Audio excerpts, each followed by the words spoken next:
तुम्हारे माँ पापा बनने का टाइम आ गया है। अच्छा, ऐसा क्या? मैं पापा बनने वाला हूँ?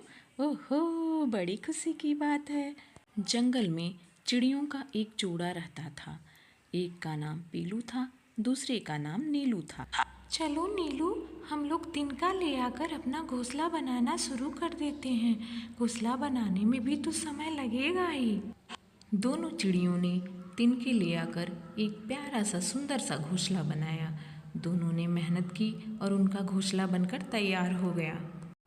आखिर वह दिन आ ही गया जब पीलू ने एक प्यारा सा सुंदर सा अंडा दिया। अंडा चटका और अंडे में से एक प्यारा खूबसूरत सा पीलू के जैसा ही बच्चा निकल आया। पीलू और नीलू बहुत खुश थे। उन्होंने अपने बच्चे को देखा और उनका नाम नन्हा पीलू रख दिया। दोनों बहुत खुश थे।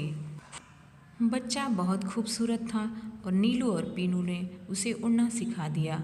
वो लोग उसे लेकर जंगल में दूसरी दूसरी जगहों पर जाते थे। पीलू बच्चे को हमेशा अच्छी अच्छी बातें सिखाया करती थी। वह उसे जंगल में रहने के नियम और कानून समझाती थी।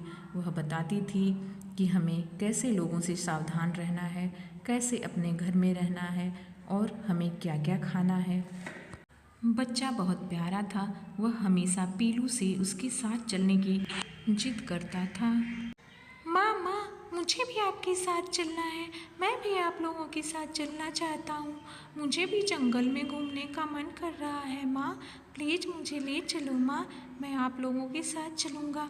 मैं आप लोगों को तंग भी नहीं करूँगा। माँ। पीलू ने अपने बच्चे को मना किया और भोजन की तलाश में पीलू और नीलू दोनों उसे वहीं छोड़कर आगे की ओर चल दी। भोजन की तलाश में पीलू और नीलू काफ़ी दूर तक निकल आए थे। देर हो गई थी। बच्चा पेड़ पर अकेला था। ओह, इतना समय बीत गया। मेरी माँ तो अभी नहीं आई। मुझे भूख भी लगी है। अब मैं क्या करूँ? चलो माँ को ढूंढने चलता हूँ। ऐसा कहकर छोटा बच्चा अपनी माँ को ढूंढने के लिए पेड़ पर उड़कर जाने लगता है। उड़ते उड़ते वह एक बहुत ही खूबसूरत सी जगह आ जाता है। बच्चे को मज़ा आ रहा था और वह आगे ही आगे बढ़ता जा रहा था। उसकी माँ कहीं दिखाई नहीं दे रही थी, पर उसको बहुत मज़ा आ रहा था। वो बहुत ही अच्छी जगह पे आ चुका था। जंगल उसे बहुत प्यारा लग रहा था। वह खुशी से नाच रहा था। उसे बहुत मज़ा आ रहा था। उसे अपनी माँ का और अपने घर का ध्यान ही न रहा। उसे पता ही नहीं चला कि कितना समय बीत गया है। वो तो मज़े ले रहा था। नाचते नाचते अचानक से उसको याद आया कि अरे, बहुत समय बीत गया है। अब मैं क्या करूँ? मेरी माँ तो घर आ गई होगी और मुझे भी ढूंढ भी रही होगी। ऐसा कहते कहते वह रोने लगा। तभी उसको किसी चीज़ के गुर्राने की आवाज़ सुनाई पड़ी। वह डर गया और डर के मारे गिर गया। वह दौड़ के भागना चाह रहा था, पर उसको दौड़ा ही नहीं जा रहा था। कौन बोल रहा है? बाहर आओ, मुझे डर लग रहा है। कौन हो छोटे बच्चे? यहाँ क्या कर रहे? नन्हे बच्चे ने अपना दुख बताया और बोला कि मैं अपनी माँ का कहना नहीं माना और अपने घर से चला आया हूँ। मैं अपने घर का रास्ता भी भूल गया हूँ। भेड़िया बहुत अच्छा था। उसने पीलू को अपने कंधे पर बैठाया और उसके साथ उसको घर छोड़ने के लिए चल दिया। बच्चे को रास्ता जान पहचान का लगा। वह खुशी से कभी आगे चल देता और कभी भेड़िए के कंधे पर बैठ जाता। वह उसे अपने घर का रास्ता बताने लगा।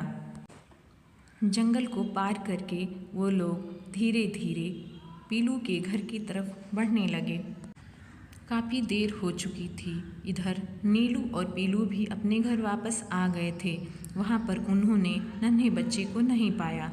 नीलू और पीलू दोनों बहुत दुखी थे। नीलू पीलू पर बहुत गुस्सा कर रहा था। तभी भेड़िया वहाँ पर नन्हे बच्चे को लेकर आ गया। नीलू पीलू बहुत खुश थे और भेड़िए को धन्यवाद कर रहे थे। आप लोग अपने बच्चे को छोड़कर कहाँ थे? मैंने तो इसको समझाया था कि यह पेड़ पर से कहीं ना जाए, पर इसने मेरी बात नहीं मानी और यह पेड़ पर से उड़कर पता नहीं कहाँ चला गया था। हाँ, मैंने भी इसको मना किया था और समझाया भी था। आपका बहुत बहुत धन्यवाद जो आप हमारे बच्चे को हमारे पास ले आए। नन्हे बच्चे ने भी अपनी माँ से प्रॉमिस किया कि वह अब कभी भी उनसे बिना पूछे कहीं नहीं जाएगा। दोस्तों, यह कहानी अगर आपको अच्छी लगी हो तो प्लीज़ लाइक करें, सब्सक्राइब करें और हमें प्यारे प्यारे कमेंट लिख भेजिए, जिससे हम ऐसी ही और भी कहानियाँ आपके लिए लेकर आएँ।